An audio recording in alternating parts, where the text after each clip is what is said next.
ခုကဒီပုံလေးလုပ်ပြပါမယ်ရှင်ဒီဒါကဆွေသားကိုဆွေသားကိုအထက်နဲ့ကော်ပိတ်ပြန်ကတ်ထားတာပါနောက်နှစ်ခေါက်ခေါက်လိုက်မယ်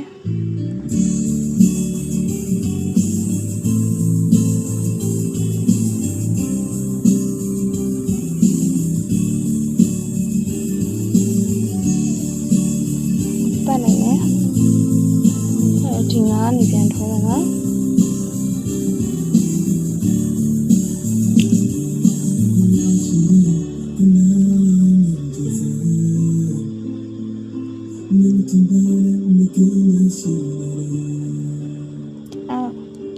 သူနဲ့ဒီလောက်ပေါ့